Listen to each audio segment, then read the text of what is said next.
آیا ما سوئیسی‌ها واقعاً یک ملت پیشرفته هستیم؟ در مقایسه با ایران این وضع شرم‌آور است.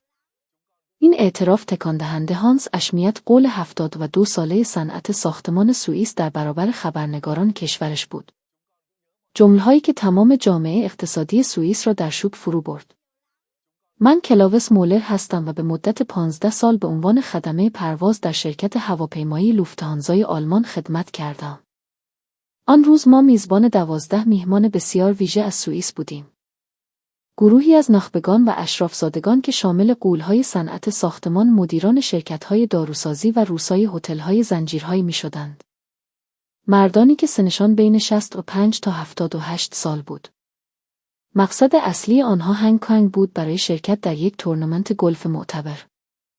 اما یک طوفان شن سهمگین و ناگهانی سرنوشت آنها را تغییر داد و هواپیمایشان را مجبور به فرود اضطراری در ایران در فرودگاه بین‌المللی امام خمینی تهران کرد. در ابتدا وحشت و سردرگمی در چهره‌هایشان موج می‌زد. آنها با تصاویری که رسانه‌های غربی از ایران ساخته بودند می‌پرسیدند: ایران؟ آنجا امن است، اما تنها 3 روز اقامت در این سرزمین جهانبینی آنها را برای همیشه دگرگون کرد.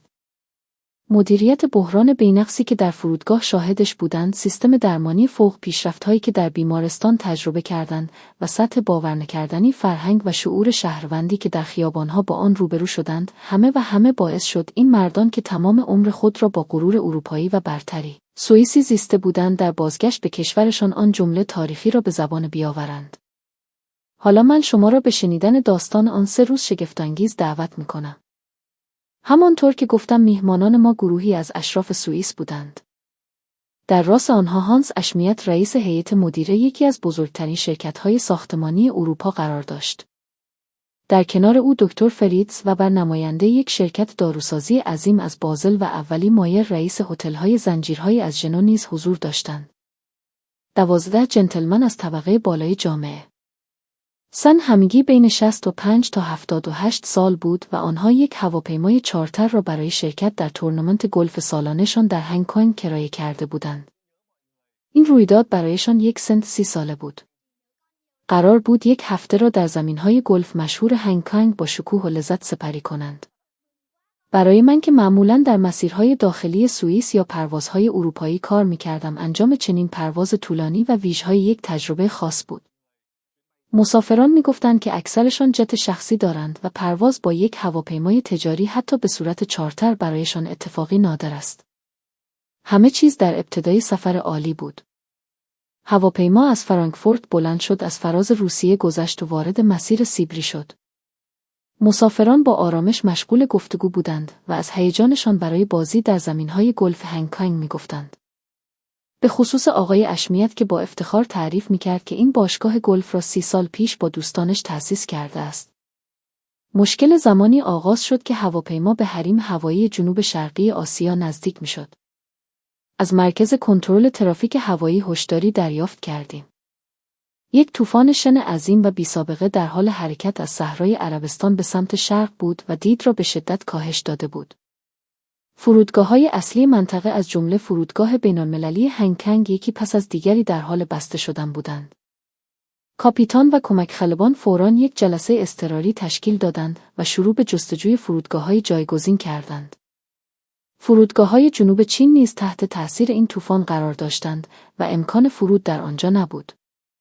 پس از بررسی چندین گزینه، امن‌ترین و مطمئن‌ترین مکان فرودگاه بین‌المللی امام خمینی تهران در ایران بود. وقتی موضوع را به مسافران توضیح دادیم، نمی‌توانستند سردرگمی و نگرانی خود را پنهان کنند.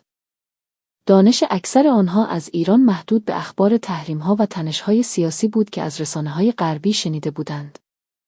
آنها ایران را کشوری فقیر، عقب مانده و خطرناک تصور می‌کردند.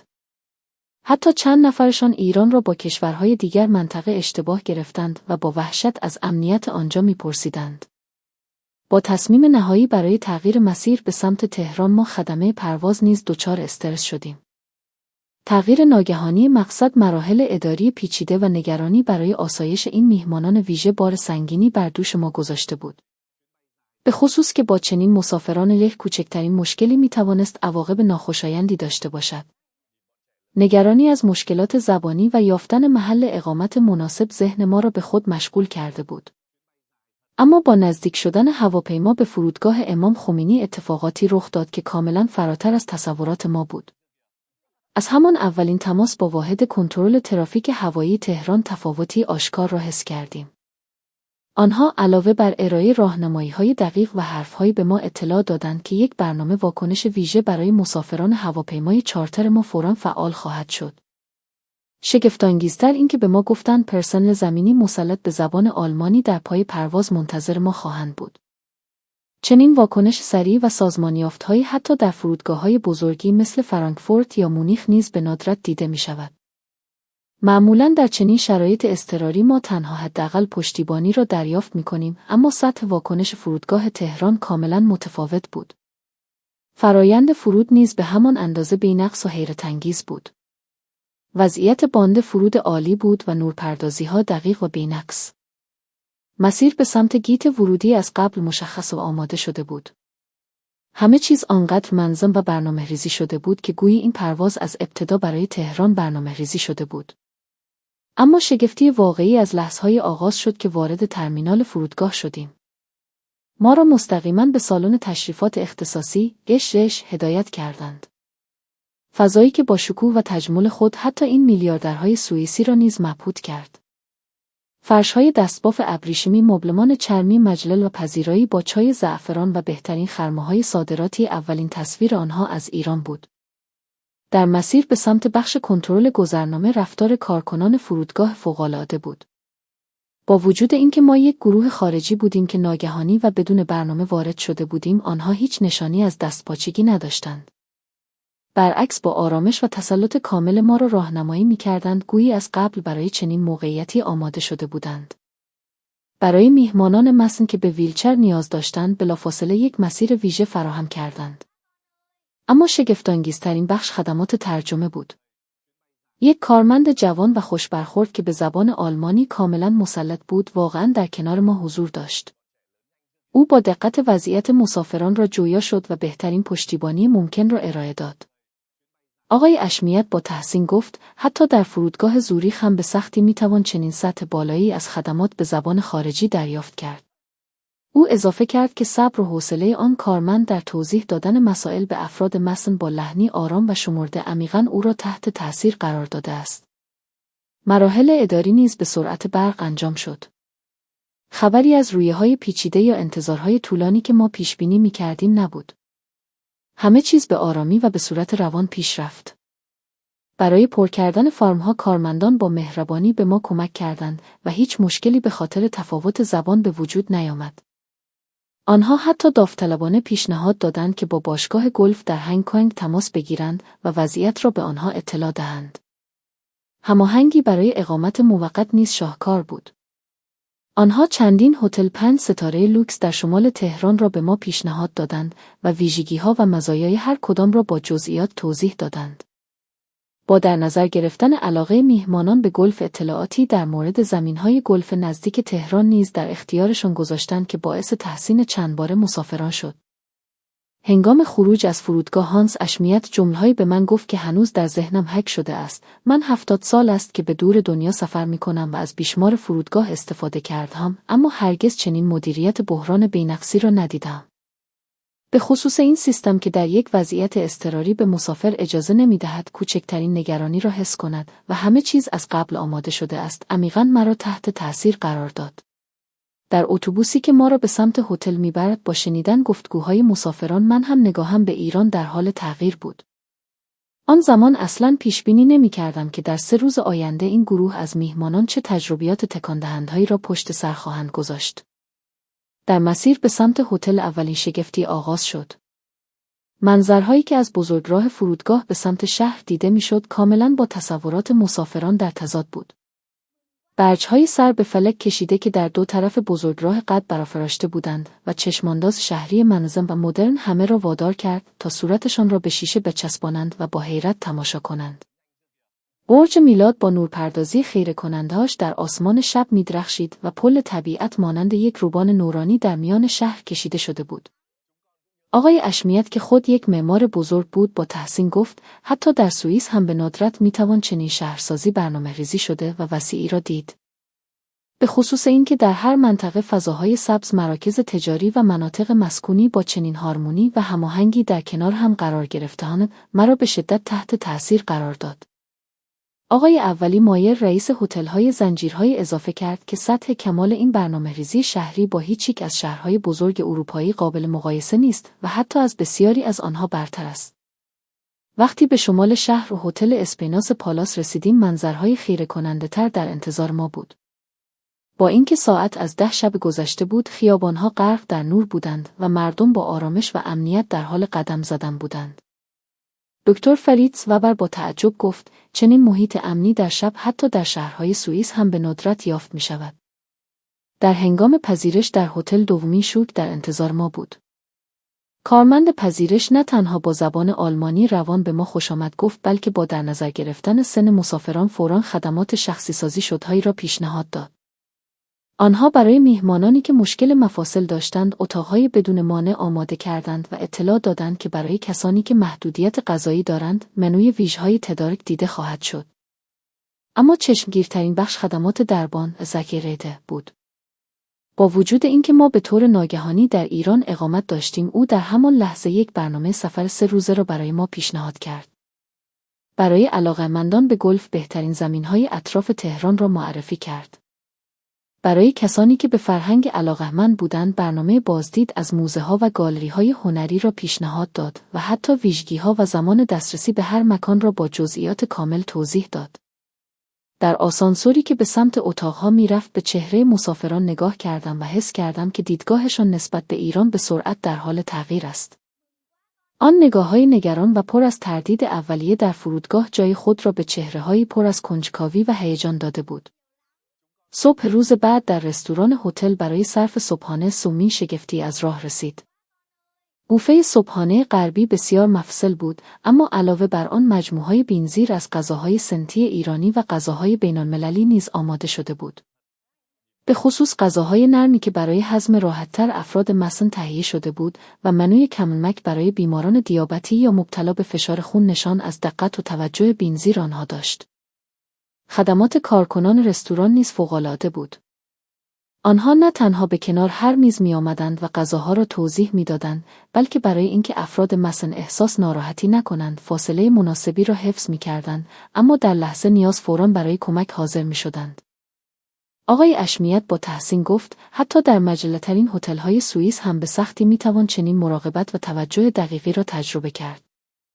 پس از صبحانه هنگام قدم زدن در محله اطراف هتل با چهارمین شوک روبرو شدیم. در خیابان‌های شمال تهران پیاده‌روها به قدری وسیع و هموار بودند که حتی افراد مسن نیز می‌توانستند بدون هیچ مشکلی راه بروند.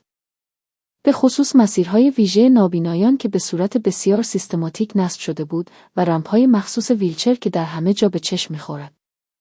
یکی از اعضای گروه گفت سوئیس باید این طراحی شهری دقیق و انسان‌محور را یاد بگیرد. صبح روز دوم اتفاق غیرمنتظرهایی رخ داد. دکتر فریتز وبر مدیر شرکت داروسازی بازل ناگهان دچار درد قفسه سینه شد و از هوش رفت. او 68 سال سن داشت و از قبل سابقه بیماری قلبی داشت. وضعیت بسیار جدی به نظر می رسید. آقای اشمیت و دیگران به شدت مضطرب شدند و ما خدمه پرواز نیز برای لحظه‌ای نمی‌دانستیم در این شرایط اضطراری چه باید بکنیم. پذیرش هتل فوراً با اورژانس تماس گرفت و چیزی که ما را شگفت‌زده کرد این بود که آمبولانس در کمتر از 5 دقیقه به هتل رسید.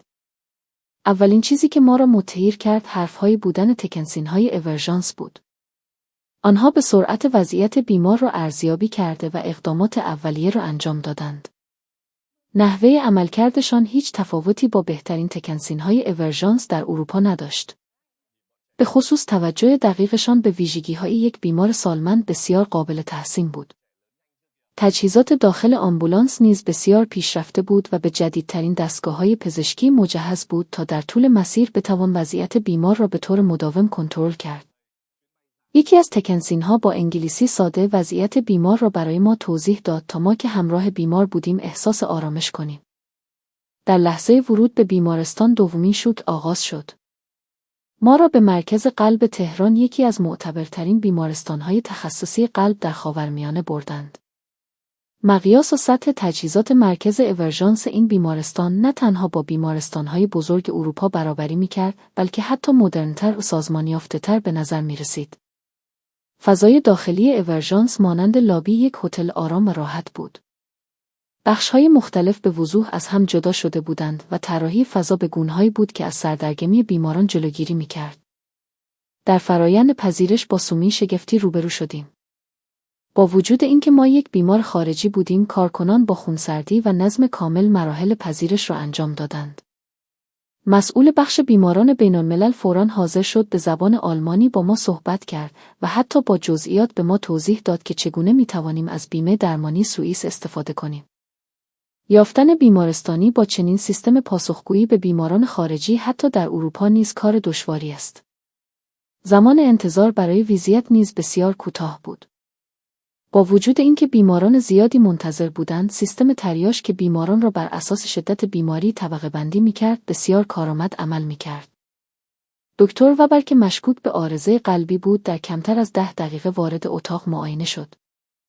در طول زمان انتظار پرستاران به طور مرتب برای بررسی وضعیت بیمار به ما سر می‌زدند و ما را آسوده خاطر می‌کردند.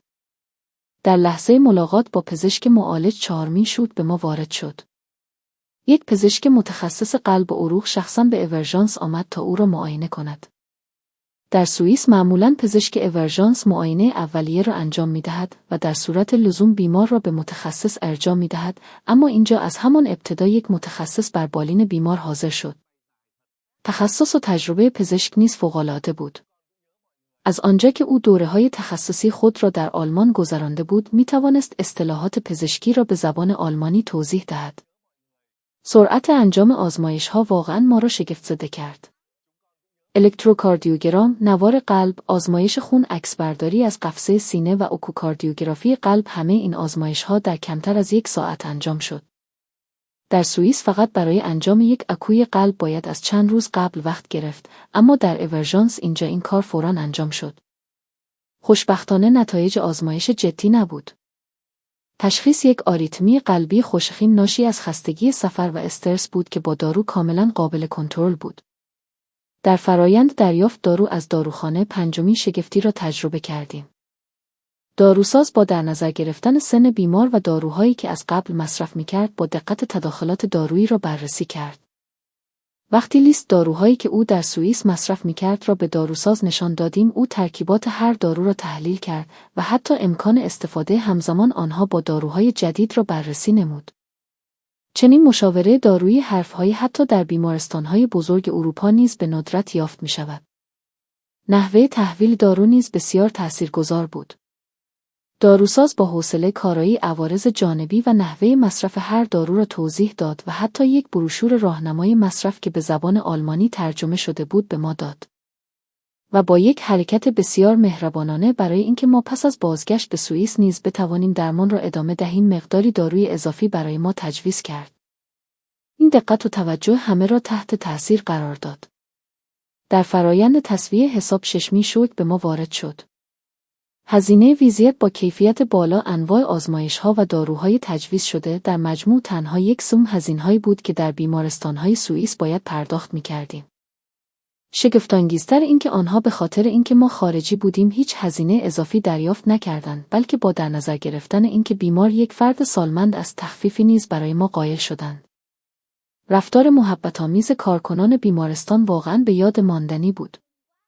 از پزشکان و پرستاران گرفته تا تکنسین‌های آزمایشگاه، داروسازان و حتی کارکنان نظافتی، همه با صمیمیت و دلسوزی با یک بیمار خارجی رفتار می‌کردند و این را میشد در نگاهشان دید. زمانی که با مانع زبان روبرو می‌شدند، از اپلیکیشن‌های مترجم یا زبان بدن برای برقراری ارتباط استفاده می‌کردند. به خصوص درک بالای آنها از ویژگی‌های بیماران سالمند و رفتار صبورانه و آرامشان با آنها عمیقاً ما را تحت تأثیر قرار داد. وضعیت نظافت و مدیریت کل مرکز درمانی نیز بی‌نقص بود. نه تنها راهروها و سرویس‌های بهداشتی، بلکه تمام فضاها مانند یک هتل 5 ستاره تمیز و مرتب بودند. بوی ضدعفونی کننده خاص بیمارستان‌ها تقریباً به مشام نمی‌رسید و سیستم تهویه هوا به خوبی کار می‌کرد و محیطی راحت را فراهم کرده بود. اما تأثیرگذارترین جنبه خدمات درمانی بیمارمحور بود. هنگام خروج از بیمارستان سخنان هانس اشمیت بسیار تأثیرگذار بود. او گفت سوئیس بیمارستان‌های عالی زیادی دارد، اما دریافت چنین سطح بالایی از خدمات درمانی یک پارچه بسیار دشوار است. به خصوص مراقبت از بیماران خارجی و سیستم هزینه‌های منطقی چیزی است که سوئیس باید از ایران یاد بگیرد. دکتر وبر نه تنها سلامتی خود را بازیافته بود بلکه از تخصص و گرمای انسانی کادر درمانی ایران عمیقاً سپاسگزاری کرد. بعد از تجربه بیمارستان دیدگاه همه نسبت به ایران کاملاً دگرگون شد. آن تصور کلیشه‌ای از یک جزیره مرموز و عقب مانده کاملاً از بین رفت و جای خود را به شناختی از یک کشور پیشرفته و قابل تحسین داد. صبح روز سوم تصمیم گرفتیم به طور رسمی خیابان‌های تهران را بگردیم. برنامه ما استفاده از متروی تهران برای بازدید از مناطق مختلف بود و تجربه آن روز زنجیرهایی از شوک‌های فرهنگی بود. هنگام سوار شدن به مترو از یکی از ایستگاه‌های شلوغ اولین شگفتی را تجربه کردیم. زمان اوج ترافیک صبحگاهی بود و مسافران بسیار زیادی حضور داشتند، اما همه با نظمی باورنکردنی در صف ایستاده بودند. وقتی قطار وارد ایستگاه شد، مردم به طور خودکار در دو طرف درهای ورودی مسیری را باز کردند تا مسافرانی که قصد پیاده شدن داشتند اول خارج شوند. چنین نظم خودجوشی حتی در سوئیس هم به ندرت دیده می شود. درون واگن با دومین شوک روبرو شدیم. به محض ورود یک خانم باردار بلافاصله چندین نفر برای دادن جای خود به او بلند شدند. در این میان یک دانش آموز دبیرستانی که نزدیکتر نشسته بود با لبخند و به طبیعی ترین شکل ممکن از جای خود برخاست و صندلیاش را به او تعارف کرد. این حرکت او که نه از روی اجبار بلکه کاملا ذاتی و با مهربانی بود بسیار تأثیرگذار بود. در ایستگاه بعدی یک مسافر با ویلچر وارد شد. کارکنان ایستگاه فوراً برای کمک به او و سوار شدن ایمن او حاضر شدند. سایر مسافران نیز به طور خودکار برای او فضا باز کردند. صحنه همکاری خودجوش همه مردم بدون اینکه کسی به آنها دستوری داده باشد، میهمانان ما را عمیقاً تحت تأثیر قرار داد. پس از خروج از ایستگاه سومی شگفتی در انتظار ما بود. با وجود فضای پر از شور و هیجان جوانی، نظم همچنان به خوبی حفظ شده بود. حتی بین جوانانی که در حال اجرای هنر خیابانی بودند و تماشاگران فاصله و احترام مناسبی رعایت می‌شد. اما تأثیرگذارترین نکته تمیزی خیابان‌ها بود. با اینکه منطقه‌های بسیار شلوغ و پر رفت و آمد بود، تقریباً هیچ زبالهایی روی زمین دیده نمی‌شد. مردم نه تنها زباله نمی‌ریختند، بلکه حتی می‌دیدیم که شهروندان در حال عبور به طور طبیعی زباله‌های روی زمین را برمی‌دارند و در سطل زباله می‌اندازند. هنگامی که برای استراحت در یک کافه نشستیم با چهارمین شوک روبرو شدیم. کارمند کافه متوجه شد که در گروه ما افراد مسن حضور دارند و ما را به راحت‌ترین میز راهنمایی کرد. او با آرامش منو را برای ما توضیح داد و حتی با دقت دمای نوشیدنی‌ها را از ما پرسید. به خصوص اینکه آنها منوی آلمانی نیز آماده کرده بودند همه را شگفت‌زده کرد. در مسیر به سمت شمال شهر پنجمین تجربه شگفت‌انگیز را داشتیم. شنیده بودیم که آنجا محل تجمع بسیاری از خارجی هاست و وقتی به آنجا رفتیم واقعاً دیدیم که مردم از ملیت‌های مختلف به طور طبیعی در حال تعامل هستند. صرف نظر از نژاد یا ملیت همه با آرامش و راحتی در کنار هم زندگی می‌کردند. هنگام صرف ناهار در یک رستوران سنتی ششمین بار تحت تأثیر قرار گرفتیم. صاحب رستوران شخصاً بیرون آمد و گفت چون شما میهمانانی از سوئیس هستید غذای ویژه‌ای برایتان آماده خواهد کرد. او نه تنها تندی غذا را با توجه به ذائقه هر فرد تنظیم کرد، بلکه با علاقه در مورد فرهنگ غذایی سوئیس پرسید و به طور طبیعی با ما گفتگو کرد. در راه بازگشت به هتل هفتمین صحنه شگفت‌انگیز را مشاهده کردیم. در یک گذرگاه عابر پیاده یک فرد نابینا قصد عبور از خیابان را داشت. یکی از شهروندان در حال عبور به طور طبیعی به او نزدیک شد و به او کمک کرد.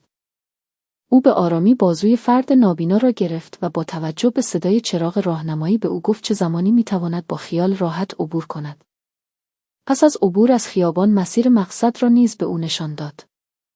تماشای این صحنه همه میهمانان ما را عمیقاً متأثر کرد.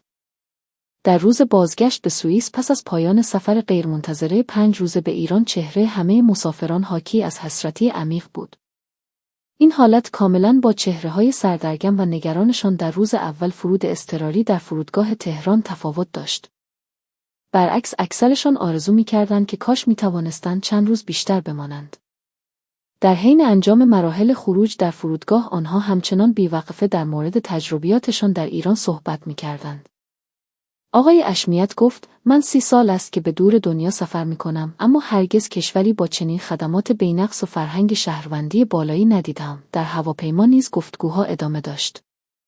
همه در حال به اشتراک گذاشتن عمیق‌ترین لحظاتی بودند که تجربه کرده بودند و همگی متفق‌القول بودند که دیدگاهشان نسبت به ایران کاملاً تغییر کرده است. آقای اولی مایر گفت که پس از بازگشت به ژنو قصد دارد کارکنان هتلش را برای آموزش خدمات به سبک ایرانی بفرستد. در لحظه ورود به فرودگاه زوریخ اولین موج واکنش‌ها آغاز شد.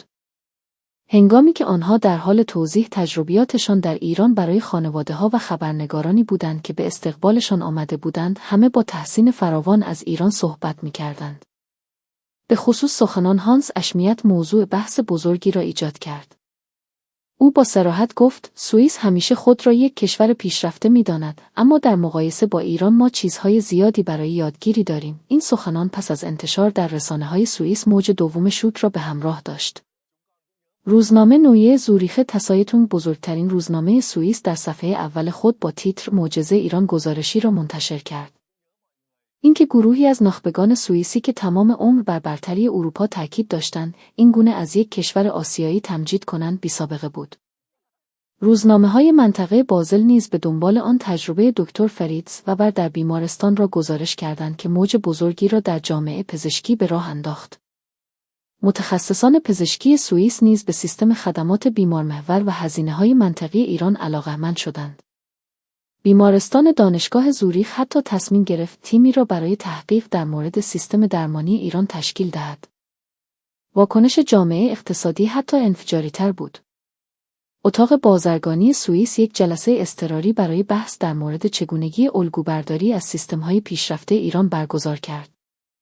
نتیجه جلسه این بود که نیاز فوری به مطالعه سیستم مدیریت فرودگاه، سیستم حمل و نقل عمومی و فرهنگ خدمات مشتری در ایران وجود دارد.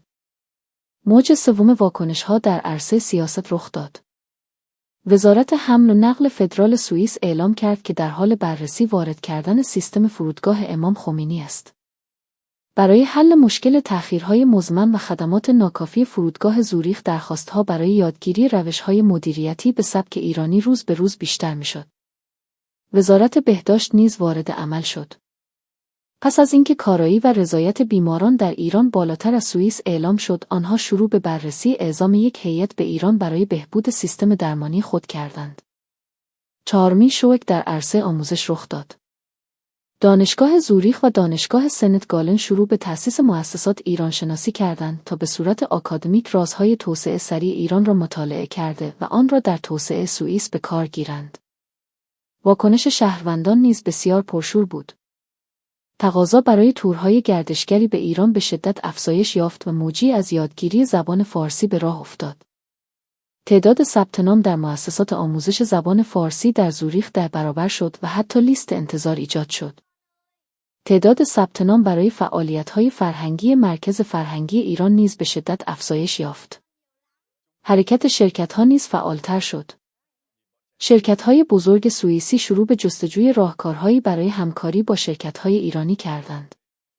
به خصوص در بخش خدمات و گردشگری شرکت‌های زیادی خواهان یادگیری تخصص ایرانی بودند.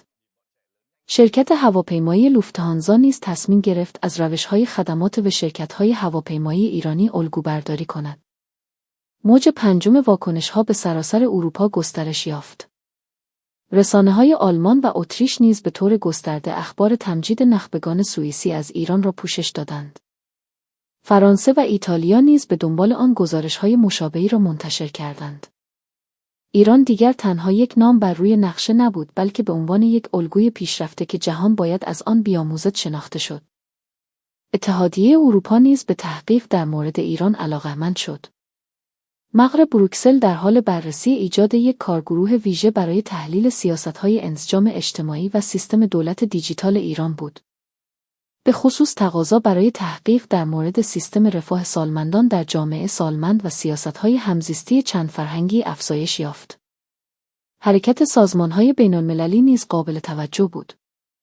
سازمان بهداشت جهانی شروع به بررسی چگونگی ترویج دسترسی و کارایی سیستم درمانی ایران در سراسر جهان کرد. سازمان بین‌المللی هوانوردی غیرنظامی ایکایو نیز در حال بررسی معرفی مدل عملیاتی فرودگاه امام خمینی به عنوان یک استاندارد بین‌المللی بود. 6 ماه بعد یک هیئت از سوئیس به ایران اعزام شد. یک هیئت بزرگ متشکل از مقامات دولتی و مدیران شرکت‌ها برای تجربه و یادگیری سیستم‌های پیشرفته ایران به این کشور سفر کردند. نتایج سفر آنها نیز بار دیگر در سراسر اروپا بازتاب گستردهایی داشت. از آن زمان 1 سال می‌گذرد و من به طور منظم در مسیر تهران پرواز می‌کنم. زیرا آن تجربه زندگی حرف‌های من به عنوان یک خدمه پرواز را کاملاً تغییر داد. هر بار که به فرودگاه امام خمینی میرسم، آن حس و حال آن روز دوباره زنده می‌شود و احترامم به این سرزمین عمیق‌تر می‌شود. شگفت‌انگیزترین تغییر واکنش مسافران است. قبلاً بسیاری از مسافران از پرواز به تهران احساس ناراحتی می‌کردند، اما اکنون تعداد مسافرانی که می‌خواهند فرودگاه تهران را تجربه کنند روز به روز بیشتر می‌شود. به خصوص در میان مسافران اروپایی علاقه به ایران به طور انفجاری افزایش یافته است. درون شرکت هواپیمایی لوفتهانزا نیز تغییرات بزرگی رخ داده است. ما شروع به مطالعه کتابچه‌های خدمات شرکت‌های هواپیمایی ایرانی کرده و آن را در بهبود خدمات شرکت خود به کار گرفته‌ایم. به خصوص مراقبت از مسافران سالمند و مسافران دارای نیازهای ویژه به شدت تقویت شده است. در دوره‌های آموزشی خدمه پرواز نیز روحیه خدمات به سبک ایرانی گنجانده شده است. من شخصاً نیز تغییرات زیادی کردم. شروع به یادگیری زبان فارسی کردم و اکنون می‌توانم ارتباطات اولیه را برقرار کنم. وقتی به مسافران ایرانی با چند کلمه فارسی خوش آمد میگویم و خوشحالی واقعی را در چهرهشان می‌بینم، احساس بسیار خوبی پیدا می‌کنم. درک من از فرهنگ نیز عمیق‌تر شده و به کل فرهنگ شرق علاقه‌مند شدم. من هنوز با آن گروه از میهمانان سوئیسی در ارتباط هستم. آقای اشمیت سال گذشته دوباره به ایران سفر کرد، این بار با خانواده‌اش و 2 هفته در آنجا ماند تا ایران را عمیق‌تر تجربه کند. در نامه‌هایی که پس از بازگشت فرستاد نوشته بود: ایران مانند وطن دوم من است. دکتر و بر متخصصان پزشکی ایرانی را به سوئیس دعوت کرد تا برای کادر درمانی آنجا دوره‌های آموزشی برگزار کنند. گفته می شود که آنها در حال یادگیری خدمات بیمارمحور و تخصص مدیریت کارآمد بیمارستان هستند. شنیدم که رضایت بیماران در بیمارستان او واقعاً به طور چشمگیری افزایش یافته است. هتل‌های زنجیرهای آقای اولی مایر نیز آموزش خدمات به سبک ایرانی را به عنوان یک دوره رسمی معرفی کردند. صمیمیت و دقت کارکنان به شدت افزایش یافته و رضایت مشتریان به بالاترین حد خود رسیده است. او با افتخار میگوید که حتی هتل‌های اروپایی دیگر نیز برای الگوبرداری به آنجا میآیند. اما تأثیرگذارترین نکته این است که این آقایان در حال معرفی ایران به اطرافیان خود هستند. آنها نه تنها زیبایی‌های ایران را به دوستان و خانواده‌شان منتقل می‌کنند، بلکه به افرادی که در تجارت با آنها روبرو می‌شوند نیز ایران را توصیه می‌کنند. به لطف آنها من اغلب در پروازهای به ایران با مسافرانی روبرو می‌شوم که از طریق معرفی آنها به این سفر آمدند. در طول 15 سال خدمتم به عنوان خدمه پرواز از کشورهای مختلفی بازدید کردم، اما هیچ مکانی مانند ایران هم سیستم‌های بی‌نقص و هم انسانیت گرم را به طور همزمان نداشته است. یک ویژگی خاص وجود دارد که نمی‌توان آن را تنها با فناوری پیشرفته یا کارایی توضیح داد. آن مراقبت و احترام به انسان است که به آن مهمان‌نوازی می‌گوییم و به طور طبیعی در کل جامعه نفوذ کرده است. توجه ایرانیان به دیگران و حس تعلق به جامعه واقعاً خاص است. ترجیح دادن هماهنگی جمعی بر راحتی فردی، کمک به افراد نیازمند به عنوان یک وظیفه طبیعی و اراده برای پیشرفت مداوم. من معتقدم که همه اینها نیروی محرک‌هایی است که ایران را به یک کشور واقعاً پیشرفته تبدیل کرده است. من اکنون یک حامی سرسخت ایران هستم. زیبایی‌های ایران را به همکارانم منتقل می‌کنم و سفر به ایران را به مسافرانم توصیه می‌کنم. به خصوص به افراد مسن با اطمینان کامل میگویم که ایران چقدر مکان امن و راحتی برای آنهاست. شخصاً هرگز آن تأثیری که در ایران گرفتم را فراموش نخواهم کرد.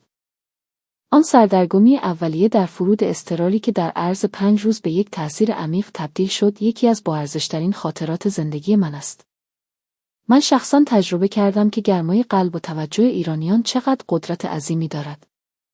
به عنوان یک خدمه پرواز به دور دنیا سفر کردهام و چیزهای زیادی دیدهام، اما هرگز مکانی مانند ایران را ندیدهام که به چنین هماهنگی کاملی رسیده باشد.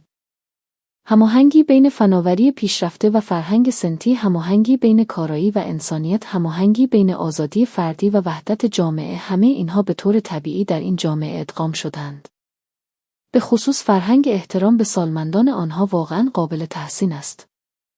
احترام نسل جوان به سالمندان یک امر طبیعی و روزمره است و کل جامعه با دقت محیطی را فراهم می‌کند که سالمندان بتوانند با راحتی زندگی کنند. این هماهنگی بین نسل‌ها ویژگی منحصر به فردی است که در کشورهای دیگر دیده نمی‌شود. در آینده نیز امیدوارم بتوانم نقشی به عنوان پلی بین ایران و اروپا ایفا کنم. امیدوارم بتوانم سهمی داشته باشم تا اروپاییان بیشتری با چهره واقعی ایران آشنا شوند و سیستم‌های عالی ایران در سراسر جهان ترویج یابد. آن فرود اضطراری به خاطر طوفان برای من بهترین هدیه‌ای بود که زندگیم را تغییر داد. آن یک تجربه با ارزش بود که مرا با این سرزمین و گرمای مردم ایران آشنا کرد. از همه شما که این داستان را شنیدید سپاسگزارم و امیدوارم شما نیز روزی در ایران همان تأثیری را که من تجربه کردم تجربه کنید. معنای یک کشور واقعاً پیشرفته تنها برج‌های بلند یا فناوری پیشرفته نیست، بلکه جامعه‌ای است که انسان را در اولویت قرار می‌دهد، از ضعیفان مراقبت می‌کند و به همه اجازه می‌دهد که مورد احترام قرار گیرند. ایران دقیقاً چنین مکانی است. خب نظر شما در مورد ویدیوی امروز چیست؟